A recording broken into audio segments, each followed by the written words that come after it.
Commander Vex Thol stared at the prisoner manifest with what humans might have called amusement, if they understood the subtle twitching of his four mandibles. 3 standard rotations ago, his ship, the Crimson Talon, had intercepted a small human vessel drifting near the Proxima trade routes. Inside, 1 female, designation Captain Maya Stone. The irony was delicious. "Sir," his second-in-command, Lieutenant Kral 9, approached with clicking footsteps on the metal deck. "The human refuses to cooperate with interrogation protocols." Vex Thol's antenna twitched. "Refuses? How quaint. What methods have you attempted?" "Neural probes, sonic disruptors, even the pain amplifiers. She just sits there, Commander," smiling. Now that was interesting. Vex Thol had been hunting humans for 7 cycles, ever since the Galactic Council had declared their homeworld, Earth, a Class 12 Deathworld. The highest classification possible. No sane species would evolve on such a nightmare planet, they said. Constant natural disasters, predators that could kill with a single bite, weather patterns that shifted from freezing to scorching within hours. Yet here, these impossible creatures were, spreading across the galaxy like some cosmic joke. "Show me to the detention bay," Vex Thol commanded, his voice a low rumble that made the bridge crew straighten. "I want to see this legendary human resilience for myself." The detention bay hummed with the familiar sound of containment fields. Vex Thol had designed this section personally, incorporating fear-inducing frequencies, pressure variations, and lighting that would disorient most species. The perfect environment for breaking stubborn prisoners. He stopped in front of Cell Block 7 and nearly laughed. Captain Maya Stone sat cross-legged on the metal floor, eyes closed, breathing slowly. Her auburn hair was tied back in a simple knot, and despite 3 days of captivity, she looked comfortable, like she was meditating in some peaceful garden instead of a prison designed to break minds. "Human," Vex Thol called out, his translator converting his words into her primitive language. "I am Commander Vex Thol of the Crimson Talon. You will answer my questions." Maya opened one green eye and looked at him. Actually, looked at him. Most species couldn't maintain eye contact with a Krathari warrior for more than a few seconds without cowering. This small female studied him like he was an interesting specimen. "Well, hello there, big guy," she said, her voice carrying that distinctive human quality he'd learned to recognize. Sarcasm. "Nice ship you've got here. The decor really screams compensating for something, doesn't it?" Vex Thol's mandibles clicked in confusion. "You are my prisoner. You will show respect." "Oh, I'm showing plenty of respect." Maya stood up, brushing dust off her simple jumpsuit. "I respect that you managed to capture me while I was sleeping. I respect that you've kept me fed. I even respect those adorable little torture devices your boys have been trying on me."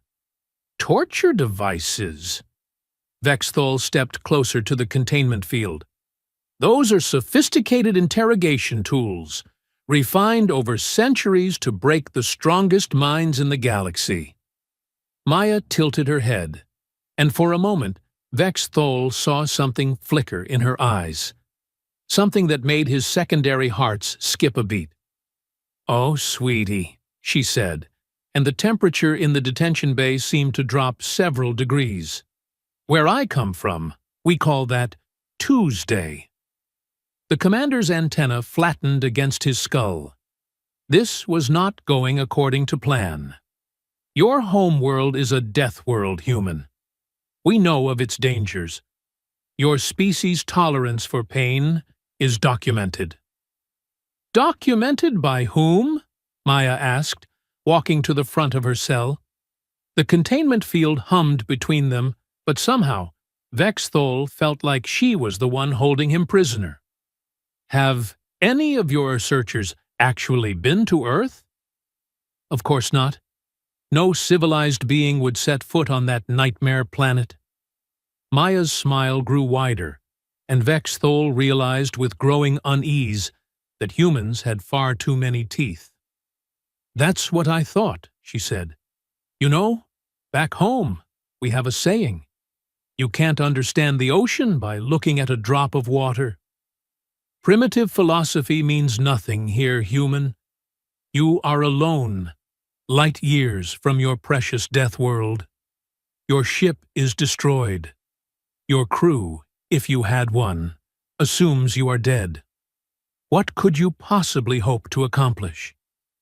Maya sat back down, but this time she maintained eye contact. I'm hoping to teach you something, Commander Vexthol. Teach me? The commander's laugh was a harsh, grating sound that made his subordinates flinch. What could a primitive Deathworlder possibly teach a Krathari commander? Patience, Maya said simply. Before Vexthol could respond, alarms began blaring throughout the ship. Red emergency lights bathed the detention bay in an ominous glow, and his comm unit crackled to life. Commander, we've got multiple contacts on long-range sensors. Unknown configuration. Approaching fast. Vexthol's blood went cold. Unknown ships in this sector could mean pirates, rebels, or worse. He turned back to Maya, who was now standing again, her expression unreadable. Expecting someone? He snarled. Oh, you could say that, Maya replied, checking what appeared to be a small chronometer on her wrist. Right on time, actually. Impossible. We destroyed your ship. We scanned for distress beacons. Maya's smile became predatory. Commander, let me share another Earth saying with you. Never corner something nastier than you are. The ship shuddered as something impacted the hull. Not weapons fire.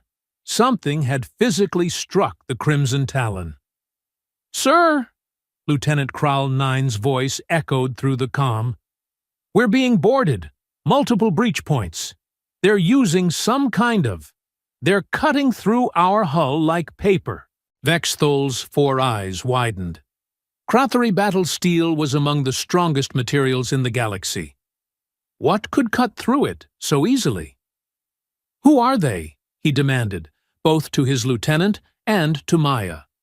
Maya began stretching, rolling her shoulders and cracking her knuckles in a way that made Vexthol's skin crawl. Well, she said conversationally, remember how you mentioned my crew? Another impact shook the ship, and the lights flickered. They're Space Marines, Commander. Human Space Marines. And they're probably wondering why their captain missed her scheduled check-in. Vexthol felt something he hadn't experienced in decades of warfare. Genuine fear. Impossible. The file said you were alone. A merchant, Captain. The file was right, Maya agreed. I am a merchant captain. I trade in a very specific commodity. What commodity? Maya's green eyes seemed to glow in the emergency lighting. Information. You see, the Galactic Council has been very curious about Krathari ship designs, battle tactics, and detention protocols. My job was to get captured, study your methods, and report back. The ship shuddered again, and this time the sound of plasma cutters could be heard through the bulkheads. You let yourself be captured. Let myself? Maya laughed, and the sound raised every hair-like sensory organ on Vexthol's body. Commander, I've been out of those restraints since day one.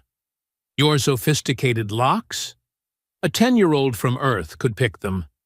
Your torture devices? We use more intense equipment in our physical fitness programs. Your fear-inducing frequencies?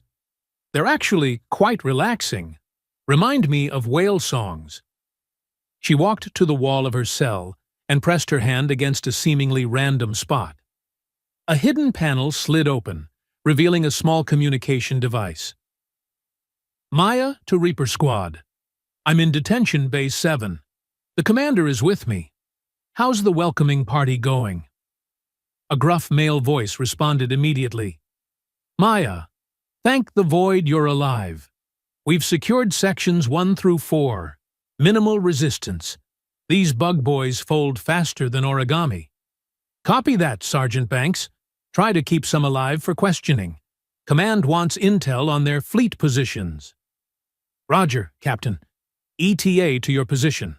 3 minutes.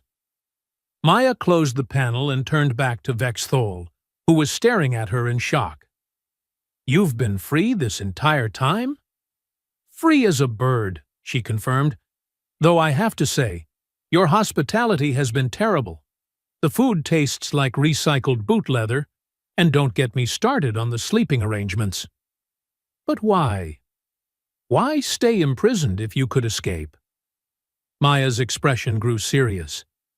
Because, Commander, you and your kind keep underestimating humans. You see our small size, our single hearts, our fragile-looking bodies, and you think we're weak. But you forgot to consider what made us this way. The sound of plasma fire was getting closer. Earth didn't just try to kill us. Commander, it succeeded, billions of times. Every human alive today is descended from the ones who were too stubborn to die. We evolved on a planet that throws hurricanes, earthquakes, volcanic eruptions, ice ages, and asteroid impacts at us on a regular basis. Our ancestors looked at saber-toothed tigers and said, I bet I can tame that. Vex Thol backed away from the cell, though he didn't know why. She was still contained. We're not the strongest species in the galaxy, Maya continued. We're not the fastest, or the smartest, or the most technologically advanced. But we have one trait that you and the rest of the Galactic Council seem to have forgotten about. What trait? Maya pressed another hidden panel, and her cell door slid open with a soft hiss. We're vindictive. The detention bay doors exploded inward, and through the smoke came shapes that made Vex Thol's nightmare seem tame. Humans in powered armor, moving with predatory grace, weapons trained on everything that moved. They were smaller than Krathari warriors, but something about them radiated violence so pure it was almost elegant. Captain Stone, one of them called out, his voice electronically distorted by his helmet speakers. Are you injured?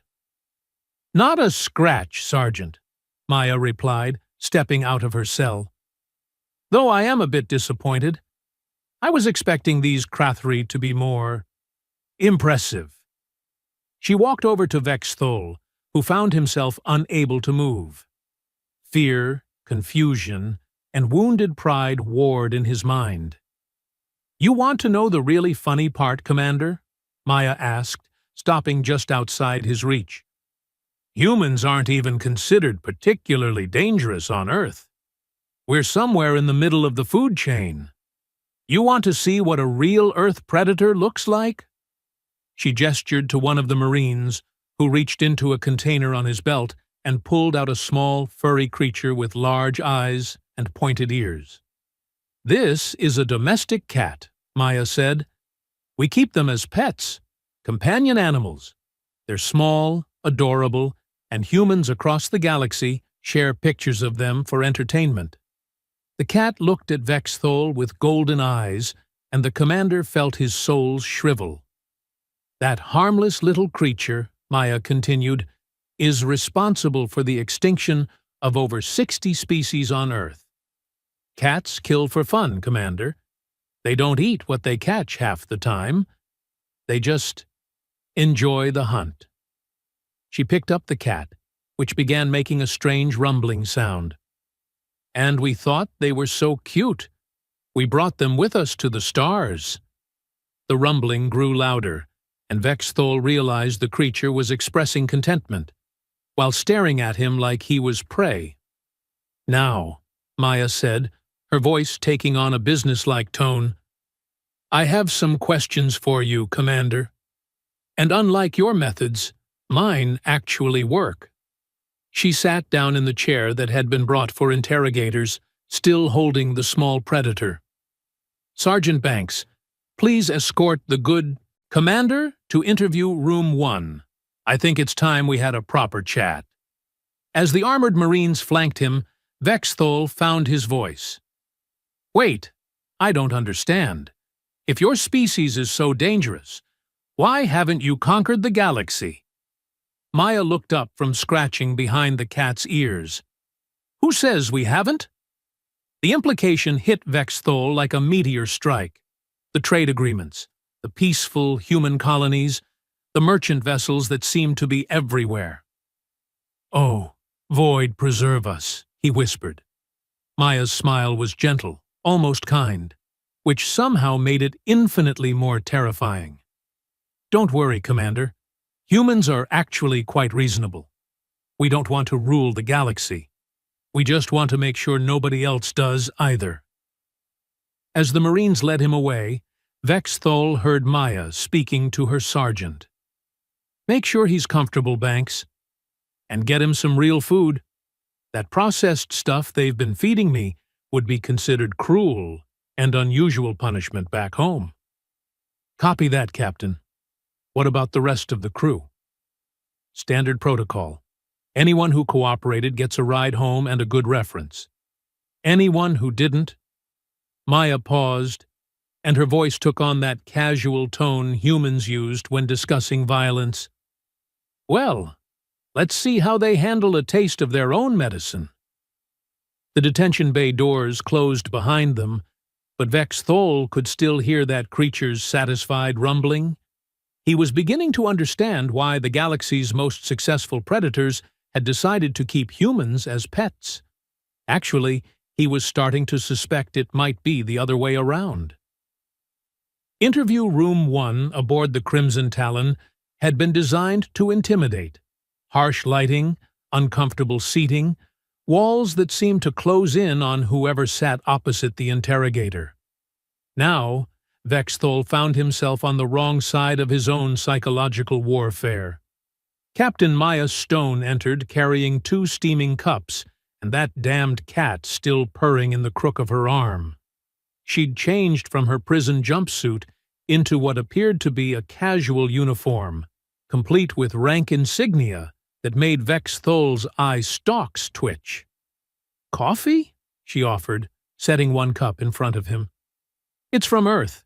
Fair warning, it's stronger than most species can handle." Vexthol stared at the dark liquid suspiciously.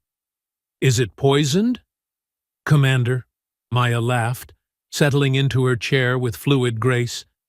"If I wanted you dead, you'd be dead. Besides, poisoning goes against human military code. We prefer our enemies alive and talking." She sipped her coffee and sighed contentedly. "Much better than that recycled protein paste you've been serving. Seriously, how do you people maintain morale eating that garbage?" "We are warriors," Vexthol replied stiffly. "Comfort is weakness." "Is it, though?" Maya scratched the cat's chin, causing its purring to intensify.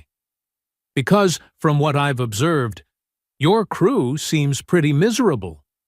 Low efficiency, high stress hormones, constant fear. Responses. That's not warrior discipline. That's just poor management." Vexthol's mandibles clicked irritably. "You know nothing of Krathari culture. I know you've lost 3 major engagements in the past 2 years, Maya replied casually. I know your empire is hemorrhaging resources, trying to maintain control over systems that keep rebelling. And I know that right now, your superiors think the Crimson Talon was destroyed by pirates. The commander's 4 eyes widened. How could you possibly?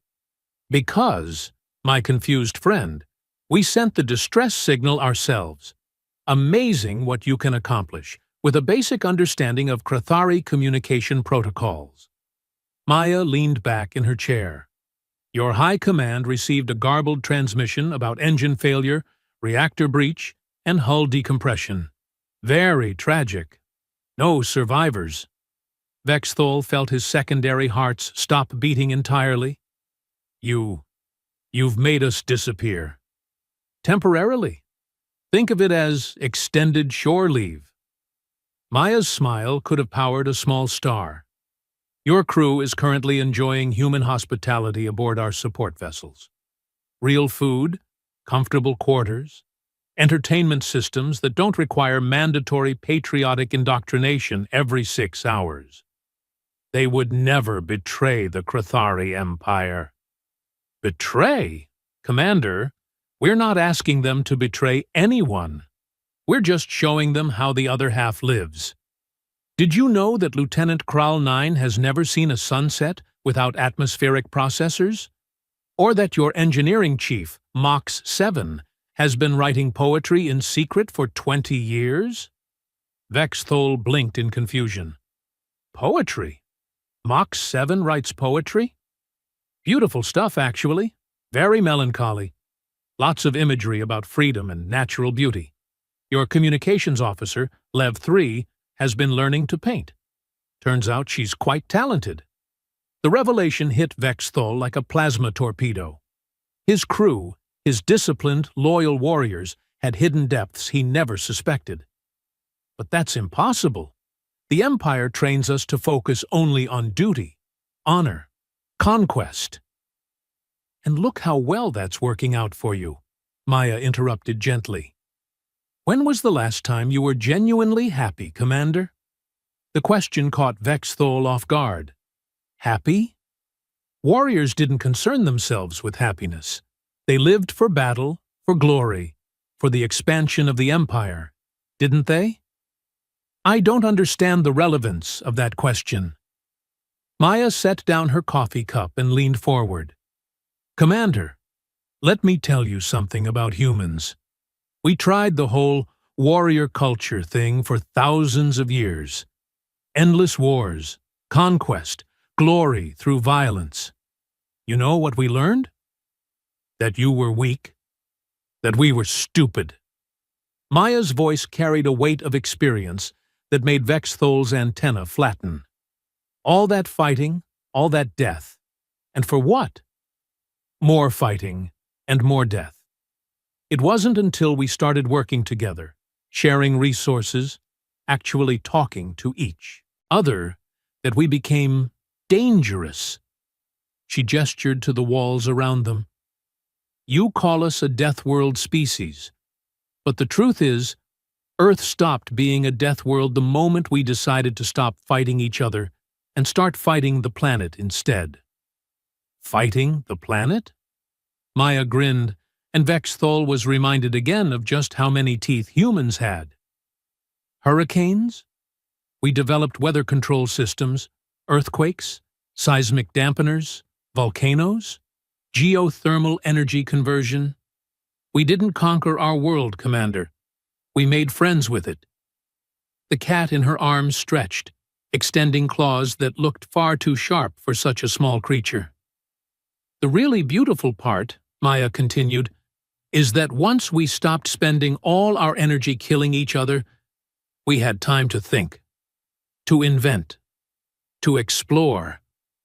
Do you know what humans invented in just the last century? Vexthol remained silent, but his curiosity was growing despite himself.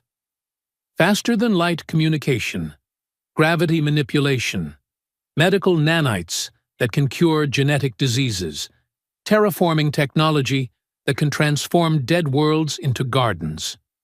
Oh, and my personal favorite. Maya reached into her pocket and pulled out a small, crystalline device. Consciousness transfer technology. What does that do? It allows us to copy and transfer memories, experiences, even personality patterns between individuals. Maya held up the device, which pulsed with soft blue light. Very useful for training purposes. For example, if we wanted to show someone what it's really like to live on Earth. Vexthol's blood turned to ice water. You wouldn't dare. Wouldn't I? Maya's expression grew serious. Commander, your empire has been raiding human colonies for 3 years, capturing civilians, destroying supply ships, executing prisoners. You've killed over 40,000 innocent people. They were obstacles to expansion, enemies of the empire.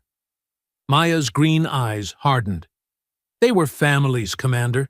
Parents, children, grandparents. People whose only crime was living in space, your empire wanted to claim. She activated the device, and Vex Thol felt something probe the edges of his mind. Not painful, but profoundly unsettling. This contains the memories of Marcus Webb, age 7. He was on a colony ship that your forces intercepted near the Vega system. Would you like to experience his final moments? No, Vex Thol whispered. How about Dr. Elena Vasquez? She was a medical researcher working on a cure for Centauri fever. Your soldiers executed her while she was treating wounded civilians. Stop. Maya deactivated the device, but her gaze never left Vex Thol's face. Those people had names, Commander. Lives, dreams, people who loved them. And your empire erased them like they were nothing. Vex Thol felt something crack inside his chest. Not physically, but something deeper, more fundamental. I was following orders. The Empire teaches us that other species are inferior, that conquest is natural law. The Empire teaches you lies, Maya said quietly. Just like every empire throughout history. The strong deserve to rule, the weak deserve to suffer. Might makes right. It's all garbage, Commander. Sophisticated, well-packaged garbage. She stood up, still cradling the cat, and walked to the room's single viewport. Outside, Vex Thol could see human ships arranged in perfect formation. Sleek, elegant vessels that somehow looked both peaceful and incredibly dangerous. You want to know the real difference between humans and the Krathari Empire? Maya asked, her back still turned. We figured out that the strongest civilizations aren't built on fear and conquest. They're built on cooperation and mutual benefit. Impossible. The galaxy is a hostile place. Only the strong survive. Maya turned around, and her smile was sad. Commander, how many species has the Krathari Empire uplifted from primitive worlds to galactic citizenship? Uplifted? What do you mean? Helped develop technology, shared resources, provided education and medical assistance. How many? Vex Thol thought carefully. The Empire conquered species, subjugated them, used them as labor forces. But uplifting? None. Why would we waste resources on inferior species? The human commonwealth has uplifted 17 species in the past 50 years, Maya said calmly. The Altarians were still using chemical rockets when we found them. Now they're among our best starship engineers. The Kalari were dying from a genetic plague. Human medical technology saved their entire species, and now they're partners in our biological research programs. She sat back down, and the cat jumped onto the table, fixing Vex Thol with those unnerving golden eyes. The Zephyrians were trapped on a tidally locked world, slowly freezing to death. We helped them relocate to 12 different garden worlds and terraform 3 more to their specific environmental needs. In return, they share their incredible artistic traditions and serve as cultural ambassadors throughout human space. Vex Thol's worldview was crumbling like a house made of sand. But why? What do humans gain from helping weaker species? Everything, Maya replied. Different perspectives, new technologies, art, music, literature, scientific breakthroughs we never would have discovered alone. The universe is vast and full of wonders, Commander. Why would we want to experience it by ourselves? The cat began cleaning its paw with mechanical precision, completely indifferent to the cosmic conversation happening around it. "You're trying to confuse me," Vexthol said weakly. "This is some kind of psychological warfare." "No, Commander. This is an education." Maya leaned forward again. "Your empire is dying. Not from external conquest, but from internal rot. You've built a civilization based on fear, oppression, and violence. It's unsustainable. The empire has existed for over 2,000 years. And how much of that time has been spent fighting rebellions, crushing dissent, and dealing with constant civil unrest? How many resources have been wasted on internal security instead of exploration and development?" Vexthol opened his mouth to respond, then closed it. The Empire did spend an enormous amount of energy maintaining control over its subjects. Maya seemed to read his thoughts. Humans learned something important during our violent period. It takes more energy to hold a fist closed than to hold a hand open. And you accomplish a lot more with the open hand. She gestured to the viewport again. "Those ships out there? They're not just human vessels, Commander. That cruiser on the left has a mixed crew of humans, Altarians and Kalari. The destroyer on the right is commanded by a Zephyrian captain with human and Centauri officers. They're not serving under us. They're serving with us. But humans are the dominant species in your Commonwealth." "Are we?" Maya smiled mysteriously. "Or are we just the ones who happen to invent faster-than-light travel first? The Commonwealth isn't a human empire with alien subjects, Commander. It's a genuine partnership between equals." The door chimed, and Sergeant Banks entered carrying a datapad. "Captain, we've finished processing the Krathari crew. As expected, about 60% want to remain with us. The rest want to return to Empire space. And we're honoring their choice, of course." "Of course. Transport ship leaves in 4 hours. We've provided them with enough supplies to reach the nearest Krathari outpost." Maya turned back to Vexthol. "Your crew, Commander. We gave them the choice. Stay and learn about human civilization, or return home. No coercion, no threats, no punishment for choosing either option." 60%? Vexthol's voice was barely a whisper. "They want to see what life is like when you're not constantly afraid of making mistakes, when your value isn't determined by your ability to inflict violence, when you can pursue interests and relationships without fear of being labeled weak or treasonous." The cat had finished cleaning its paw and was now staring at Vexthol again. Those golden eyes seemed to see right through him. "What about me?" he asked finally. Maya studied him for a long moment. "That's up to you, Commander. You can return to the Empire, report that the Crimson Talon was destroyed, and continue serving a system that treats people as disposable resources. Or ... Or you can stay and learn what it means to live instead of merely survive." She stood up and walked to the door. "Take your time deciding. You have until the transport leaves." "And if I stay?" Maya paused in the doorway. "Then you help us understand the Krathari Empire better.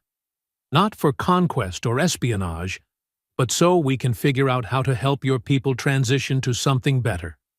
Something that doesn't require constant fear and violence to maintain." "You would trust me? After everything I've done?" Maya's smile was warm and genuine.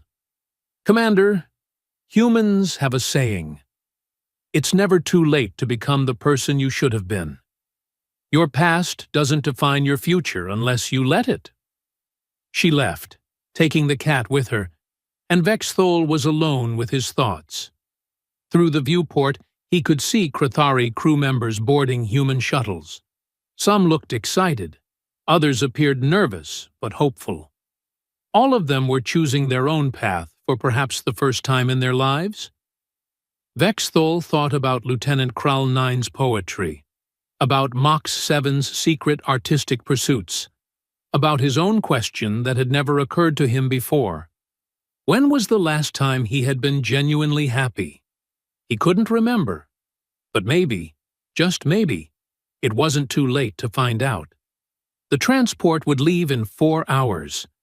That gave him time to think, to consider what kind of person he wanted to become when the choice was entirely his own. Outside, a human child's laughter echoed through the corridors, followed by the sound of running feet and someone calling out, "No fair!" You had a head start. Vexthol had never heard children play before. In the Empire, offspring were immediately placed in training facilities, their natural curiosity and joy systematically crushed in favor of discipline and obedience. The laughter came again, joined by adult voices encouraging the game rather than stopping it. For the first time in his life, Commander Vexthol began to understand what humans meant when they talked about hope, and in 4 hours he would have to decide whether he was brave enough to choose it.